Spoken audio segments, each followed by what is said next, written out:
Hello everyone, मेरा नाम है शिवम सिंघल और स्वागत है आपका हमारे YouTube channel CM mega Singhal पे। तो जैसे कि लास्ट टाइम हमने मनी एंड बैंकिंग के मोस्ट इंपॉर्टेंट क्वेश्चंस कवर किए थे अपनी वीडियो में। तो उसी की तरह आज हम स्टैटिस्टिक्स के मोस्ट इंपॉर्टेंट क्वेश्चंस डिस्कस करने वाले हैं।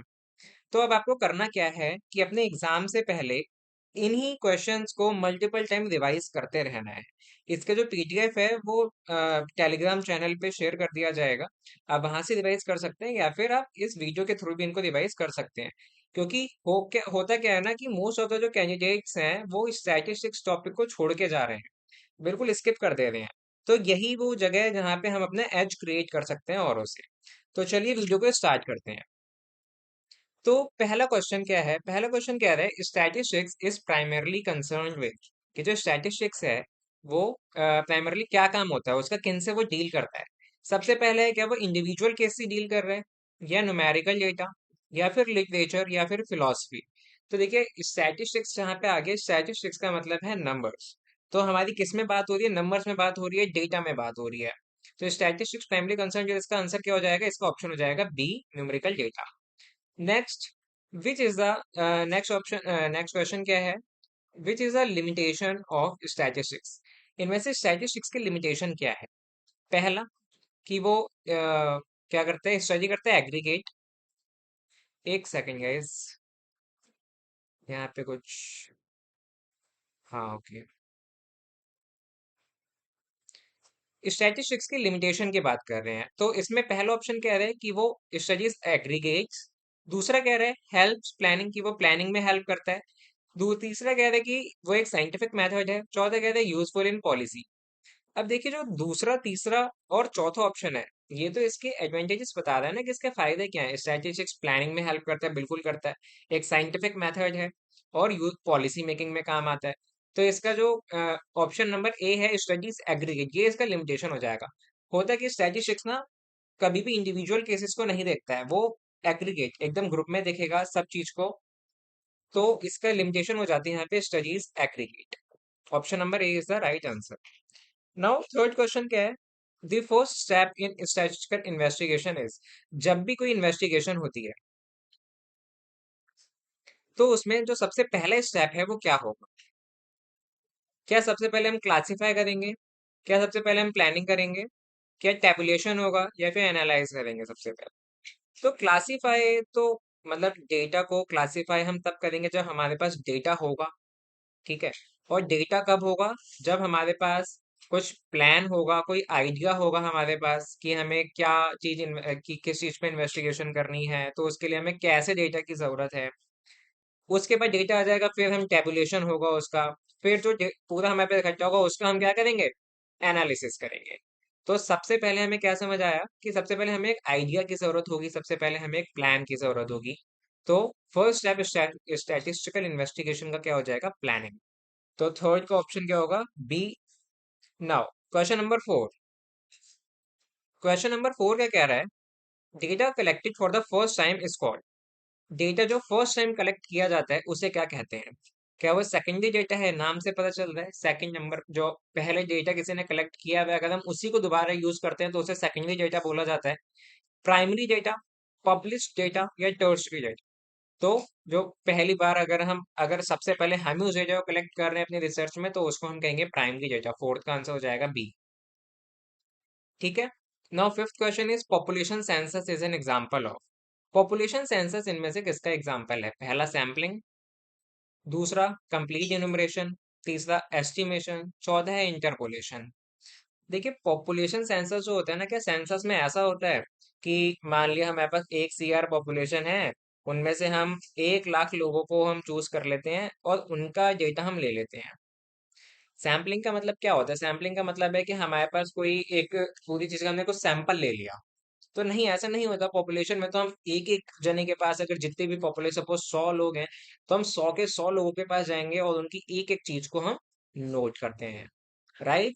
तो यहाँ पे जो पॉपुलेशन सेंसस है किसका एग्जांपल होता है? वो कंप्लीट इनुमरेशन का, कि हमने पूरी तरीके मतलब कंप्लीट हमने उसको पूरा किया है, डेटा लिया है सबका। Now next is sampling method based on chance is. Sampling method based on chances क्या होता है? देखिए सैम्पलिंग अभी हमने ऊपर समझा, तो यानी सैम्पलिंग का मतलब हम कुछ सैंपल ले रहे हैं। अब सैम्पलिंग है ना, कई सारे टाइप्स होते हैं, जैसे कि पहले यहाँ पे दे रखा है जजमेंट सैम्पलिंग, फिर कन्वीनियंस सैम्पलिंग, फिर है रैंडम सैम्पलिंग, फिर है कोटा सैम्पलिंग। इनमें से क्या है ना, देखिए जो ये कन्वीनियंस सैम्पलिंग होता है और जो जजमेंट सैम्पलिंग है और जो कोटा सैम्पलिंग है, ये तीनों ही नॉन प्रोबेबिलिटी सैम्पलिंग मेथड में आते हैं। नॉन प्रोबेबिलिटी सैम्पलिंग के टाइप हैं, ठीक है। और बेस्ड ऑन चांस का मतलब क्या होता है, जहाँ पे प्रोबेबिलिटी की बात आती है, यानी रैंडम सैम्पलिंग। जो रैंडम सैम्पलिंग है वही एक लौता प्रोबेबिलिटी सैम्पलिंग मेथड यहाँ पे इन ऑप्शंस में से है। कन्वीनियंस सैम्पलिंग क्या होता है ना, इसमें जो आपका इन्वेस्टिगेशन जो कर रहा है, ठीक है, जो डेटा कलेक्ट कर रहा है उसकी कन्वीनियंट के हिसाब से होता है। जैसे सपोज एक क्लास है, अब उस क्लास में 100 बच्चे हैं, उस क्लास में 100 बच्चे हैं, तो जो इजी टू एक्सेस बच्चे होंगे, जो वो सबसे पहले मतलब जो एकदम क्लास से घुसते ही मान लिया वो क्लास में एंटर किया और वहां पे जो 10 बच्चे बैठे हुए थे उनको उठा लिया, यानी वो डेटा कलेक्ट करेगा जो कि इजी टू एक्सेस होगा, आसानी से उसको मिल जाएगा, तो उसको कहते हैं कन्वीनियंस सैम्पलिंग। जजमेंट सैम्पलिंग, जिसमें उसमें उसका कोई ना कोई जजमेंट उसमें होगा, जो इन्वेस्टिगेशन कर रहा है या फिर जो डेटा कलेक्ट कर रहा है, ठीक है। तो यहाँ पे और कोटा सैम्पलिंग क्या होता है, इसमें ना जो पूरे में से एक कोटा बना दिया जाता है, तो वो पहले उस कोटे को फिल करेगा और उसके बाद बाकी लोगों को लेगा। तो इनमें से sampling method based on chance क्या है, इसका आंसर हो जाएगा सी, रैंडम सैम्पलिंग। इसमें बाकी भी समझने जरूरी है, क्योंकि अगर कल को ऑप्शन आ जाता है कन्वीनियंस सैम्पलिंग के उस पे या फिर कोटा सैम्पलिंग पे, तो आप उसको कर पाएंगे। Now seventh question is classification of data means. Classification of data का इनमें से क्या मतलब है? क्लासिफिकेशन ऑफ डेटा का मतलब कलेक्शन है, या अरेंजमेंट इनटू ग्रुप है, या फिर एनालिसिस है, या फिर प्रेजेंटेशन है। देखिए हमने डेटा को क्लासिफाई कर रहे हैं, क्लासिफाई करने का मतलब क्या है, अलग अलग ग्रुप्स में उनको डिवाइड कर रहे हैं, तो उसका क्या मतलब होगा, arrangement into groups. Classification of data, भाई हमने कलेक्शन का मतलब क्या है कि हमने डेटा कलेक्ट किया, साफ समझ आ रहा है, कलेक्शन का मतलब है हमने डेटा कलेक्ट किया है। एनालाइज का मतलब क्या है कि हमें डेटा मिल चुका है, अब उसको हम एनालाइज कर रहे हैं। और प्रेजेंटेशन, हम उस डेटा को प्रेजेंट कर रहे हैं। तो नहीं, आपको क्लासिफिकेशन ऑफ डेटा का मतलब ये है कि अरेंजमेंट जो आप उसको अलग अलग ग्रुप में बांट रहे हो। सपोज आपकी कोई रिसर्च ऐसी है जिसमें एक तरफ है गर्ल्स का डेटा, आप गर्ल्स को बॉयज से कंपेयर कर रहे हो किसी एक पैरामीटर पे, तो आपने जो डेटा कलेक्ट किया उसको आप करोगे ना, उसको क्लासिफाई करोगे, तो उसको आपने दो ग्रुप बनाए और दो ग्रुप में उनका अरेंजमेंट कर दिया। तो इसका मतलब होता है classification of data arrangement into group, option हो जाएगा हमारा बी। ठीक है, समझ आ रहा है? Question number 8। क्वेश्चन नंबर 8 है rows and columns arrangement is called. Rows and column क्या होता है कि ये हो गई आपकी रो, ठीक है, ये हो गया आपका कॉलम।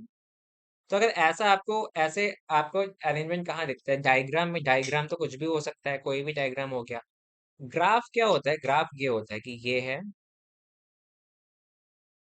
और ये बार इस पे बने हुए होते हैं, है ना, ये हो गया ग्राफ। और टेबल और स्केड्यूल, तो हमारा जो रोज एंड कॉलम है हमको कहाँ देखने को मिलता है, अगर आपने, ये मैं इसे थोड़ा सा क्लीन कर दूं, एम एस एक्सेल देखा होगा। एम एस एक्सेल में क्या होता है, ऐसे ऐसे ऐसे ऐसे बने हुए होते हैं बहुत सारे ये। तो ये क्या है, मल्टीपल रोज एंड कॉलम्स है, तो इसको हम क्या बोलते हैं, टेबल। टेबल में रोज और column, rows and column arrangement of data. अगर डेटा को हम इस तरीके से अपना हम उसे कर रहे हैं, तो क्या है, टेबल है।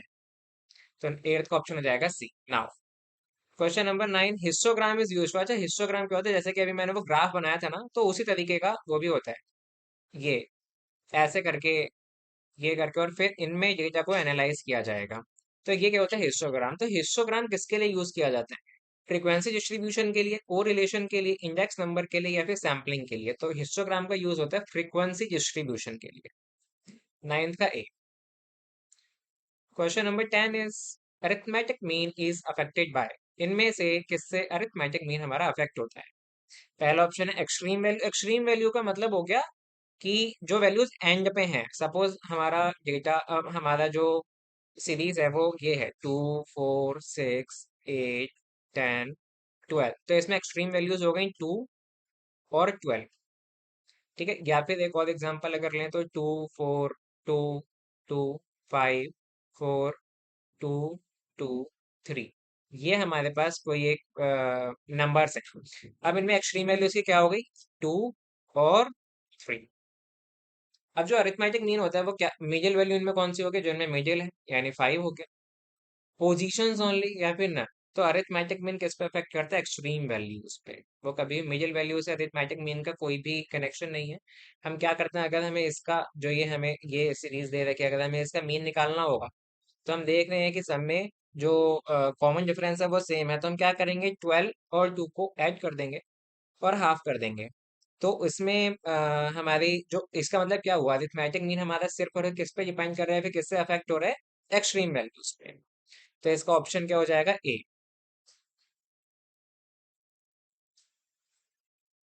राइट।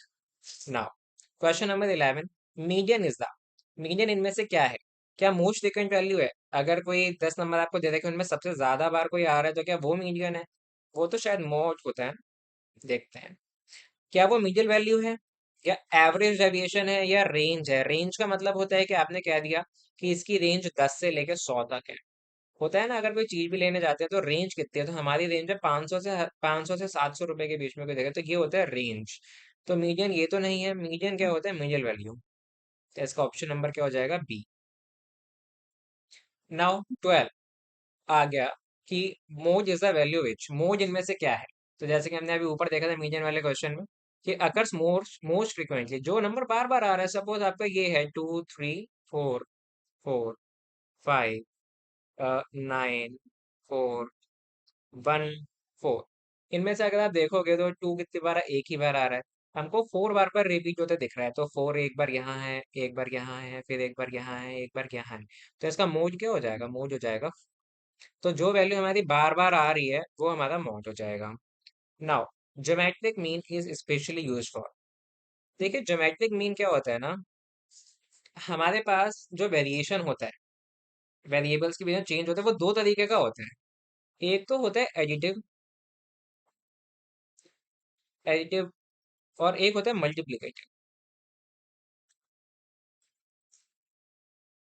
कि या तो वो चीजें जो है वो एडिशन में चेंज हो रहा होगा उनमें, या फिर मल्टीप्लिकेशन में चेंज हो रहा होगा। इनका एग्जांपल देख लेते हैं। एक सीरीज है हमारे पास 2 4 6 8 10। एक सीरीज है हमारे पास 2 4 8 16 30।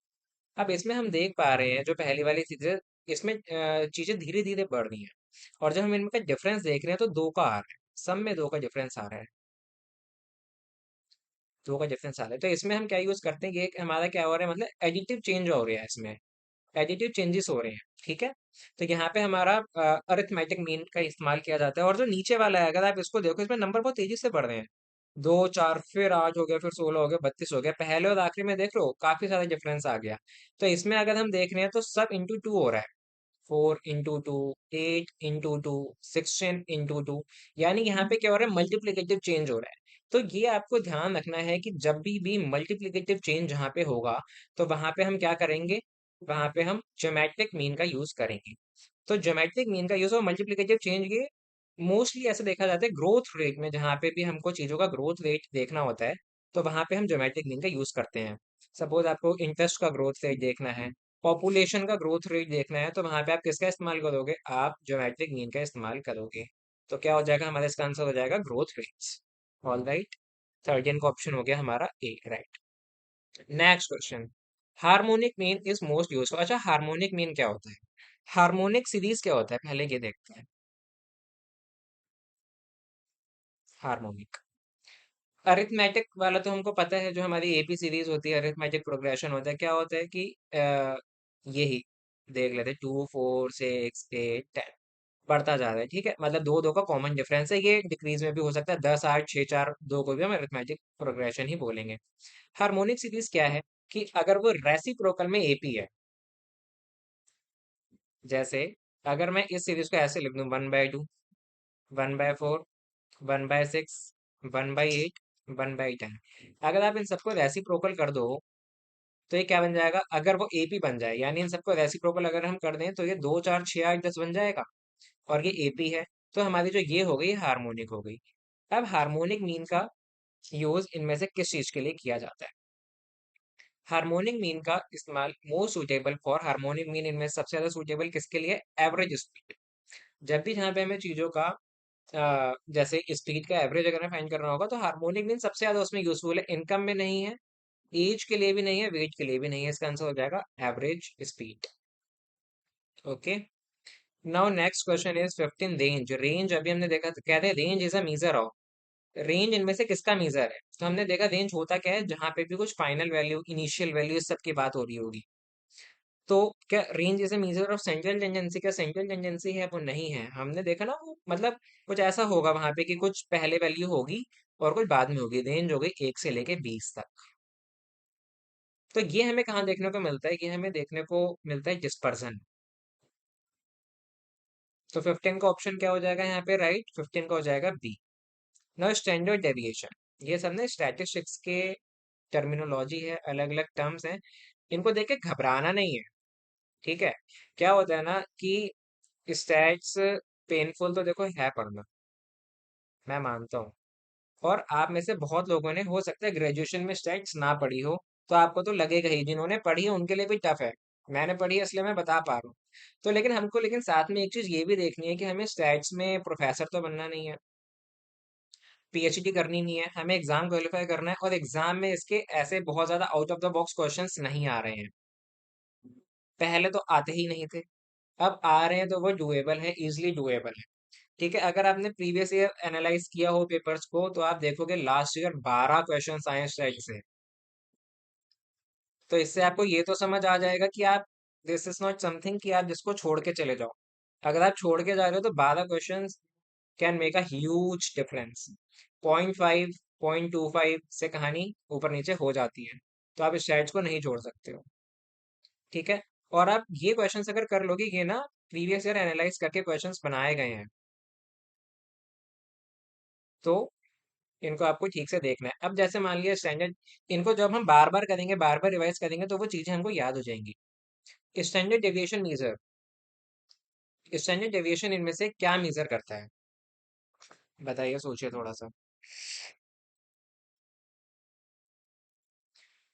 स्टैंडर्ड डेविएशन क्या मेजर करेगा? क्या वो लोकेशन को मेजर करेगा? क्या वो एसोसिएशन को मेजर करेगा? क्या इंडेक्स को मेजर करेगा? स्टैंडर्ड डेविएशन मेजर करता है dispersion. Positive skewness indicates. Okay, now next question is positive skewness. अब यहाँ पे बात आती है स्क्यूनेस क्या होता है। अच्छा, कभी ना आपने ये देखा होगा, जैसे एक, मैं यहाँ पे 3 फिगर आपके सामने बनाता हूँ। एक है ये,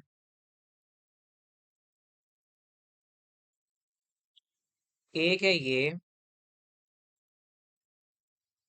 और एक आएगा ये, ठीक है? ये तो हो गया नॉर्मल स्क्यूड, परफेक्टली स्क्यूड जिसको बोलते हैं। यहाँ पे इसे को कहते हैं पॉजिटिवली स्क्यूड,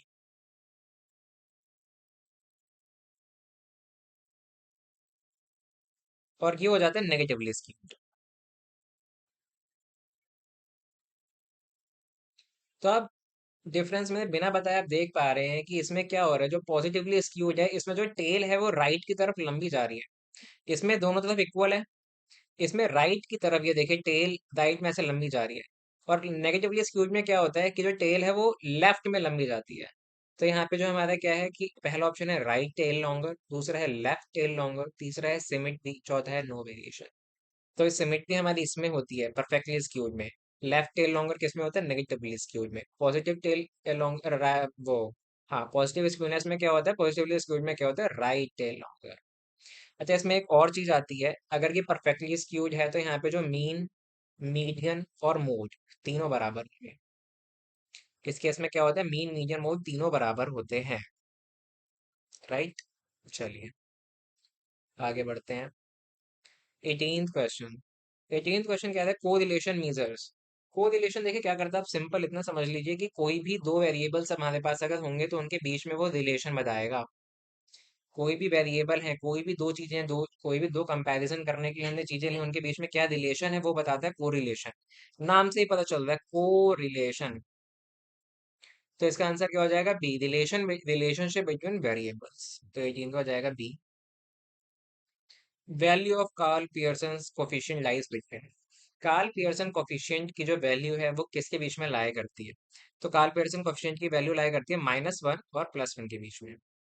एक तरीके से कह सकते हैं इसकी रेंज है ये, तो अगर कभी भी कार्ल पियर्सन कोफिशिएंट आएगा वो -1 से 1 के बीच में ही आएगा। ओके।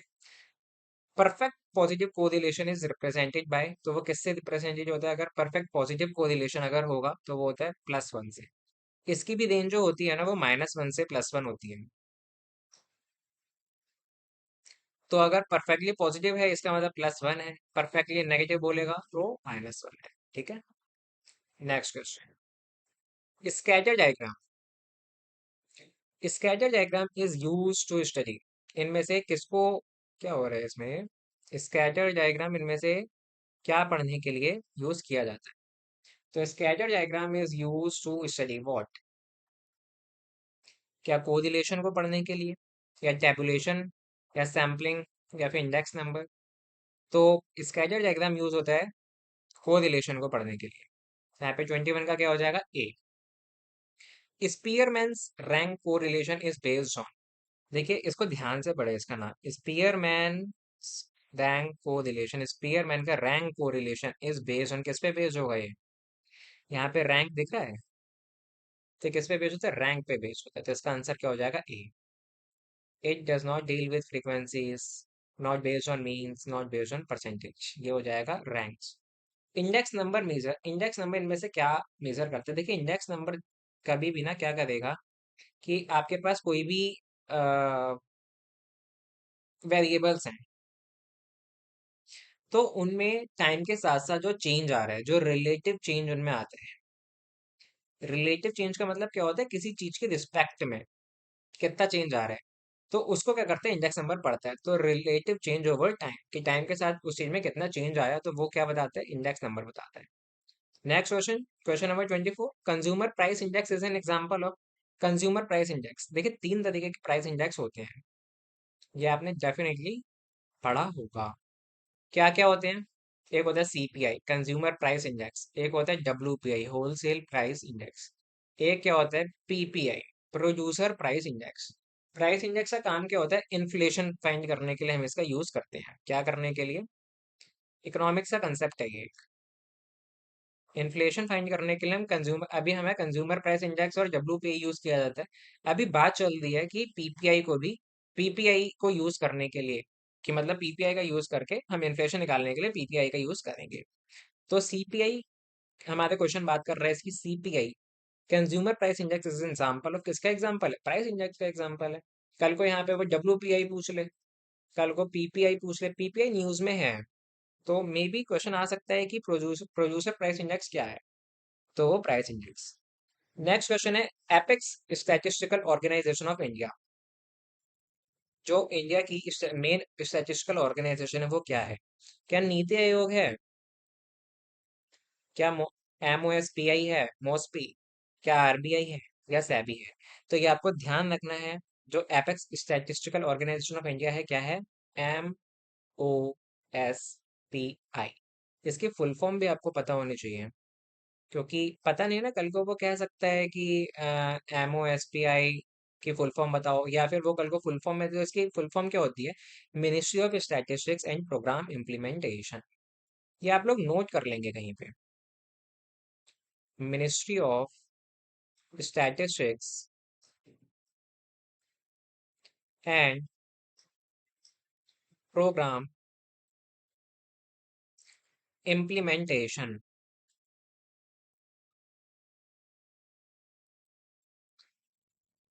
तो ये क्या है? हमारा एपेक्स स्टैटिस्टिकल ऑर्गेनाइजेशन है इंडिया की।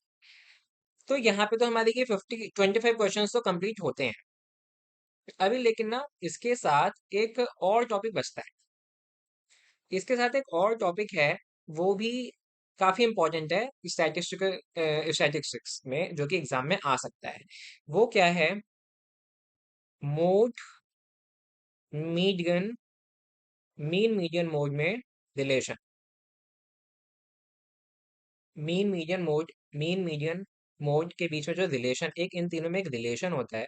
कई बार वो पूछ लेता है कि आपको इनमें से कोई दो वैल्यू दे देगा और कहेगा तीसरी बताओ। वो आपको मोड और मीडियन दे देगा, कहेगा मीन बताओ। मीन और मोड दे देगा, कहेगा मीडियन बताओ। तो इनके बीच में वो जो रिलेशनशिप है वो आपको पता होना चाहिए। तो हम यहाँ पे क्या करते हैं ना, थोड़े से उन क्वेश्चंस की प्रैक्टिस कर लेते हैं। उसकी जो पीडीएफ है वो आपको अलग से टेलीग्राम चैनल पे शेयर कर दी जाएगी। ठीक है, तो मैं वो बताता हूँ। मुझे एक सेकंड दीजिए आप लोग, बस मैं ऑन कर लूँ उसको।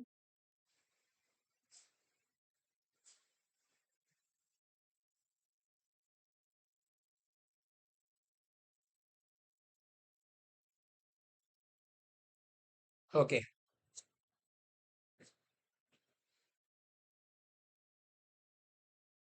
चलिए। तो सबसे पहले ये देख लेते हैं कि वो जो रिलेशनशिप होता है वो होता क्या है, ये तो बताया ही नहीं। तो देखिए वो होता क्या है, उसको याद करने का तरीका भी मैं बताऊंगा। अगर आपने, वैसे तो मोस्टली पता ही होता है, बट अगर नहीं तो अगर आपको भी याद करने का तरीका है तो आप उसी पे स्टिक रहिए। अदरवाइज इसको देख सकते हैं। तो ये क्या है, mode is equal to three median minus two mean. ये होता है हमारे पास मीन मीडियन मोड के बीच में रिलेशनशिप, इन तीनों में। तो देखिए मैं इसको कैसे याद रखता हूँ। मैं देख लेता हूँ कि जैसे देखो मीडियन और मीन दोनों में एन आ रहा है, तो ये एक साइड आएंगे। मोड में एन नहीं आ रहा तो मोड को, मॉड को हम इसको जो कि उधर भेज देंगे। अब मीडियन और मीन में से बड़ा कौन है? स्पेलिंग अगर हम देखें तो मीडियन में कितने आ रहे हैं, 6 अल्फाबेट से 6 लेटर हैं, मीन में 4 हैं। तो हमने मोड को तो पहले उधर भेज दिया क्योंकि इसमें एन नहीं था, हमें एन वाले चाहिए एक तरफ। मोड जैसे आ गया। अब मीडियन और मीन में से बड़ा कौन है? मीडियन में से मीडियन बड़ा है, मीन छोटा है। तो पहले मीडियन आएगा फिर मीन आएगा। अब जो बड़ा वाला नंबर है ना वो कहेगा मैं बड़े के साथ ही रहूंगा, तो 3 यहाँ पे आएगा, 2 यहाँ पे आएगा, बीच में हो जाएगा माइनस। हम हमेशा बड़े से छोटे को हटाते हैं, तो 3 मीन माइनस 2 मीन, ये आपका रिलेशन है। अब मैं यहाँ पे कुछ क्वेश्चंस लिख देता हूँ, उनको आपको फटाफट से सॉल्व करके बताना है। ये मैं लिखे रहने देता हूँ यहाँ पे। पहला पहला कह रहे हैं मीन है 20 और मीडियन है 22। मीन है 20 और मीडियन है 22। फटाफट से आप लोग सॉल्व करके बताइए कि इसमें मॉड क्या होगा। कॉपी पेन निकालिए और जल्दी से सॉल्व कीजिए। कि मीन दे रखा है 20, आपको क्या करना है, मीन की जगह पे इस फॉर्मूले में 20 रखना है, मीडियन की जगह पे 22 रखना है और मोड बताना है जल्दी से।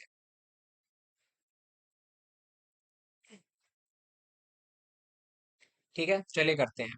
तो 3 into median, 3 into 22 minus 2 into mean. 22 3 times करेंगे कितना हो जाएगा, 66। और 20 को 2 टाइम करेंगे कितना हो जाएगा, 40। 60 में से 40 का कितना आ जाएगा, 66 में से 40 का कितना आ जाएगा, 26। तो यहाँ पे हमारा मोड क्या हो जाएगा, 26। ये पीडीएफ आपको मिल जाएगी, ठीक है, आपको टेंशन नहीं लेनी है, ये आपको मिल जाएगी। लेकिन आपको सॉल्व करना है साथ साथ में इसको। क्या होगा ना, आपको फॉर्मूला याद करने की जरूरत नहीं रहेगी। आपने इसके 2 4 5 10 क्वेश्चन अगर कर लिए तो ये याद हो जाएगा अपने आप ही।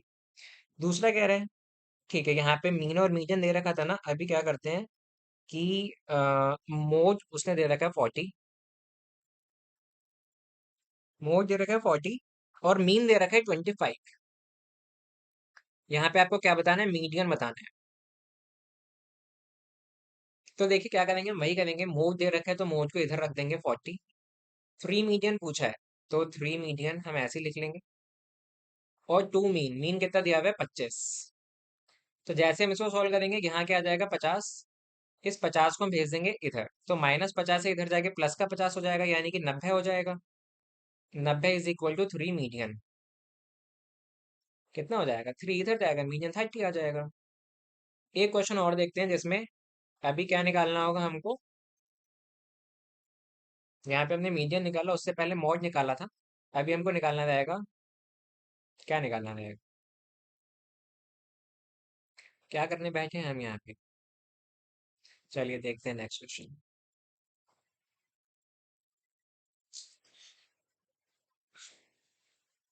ओके, एक क्वेश्चन है, मोड दे रखा है 45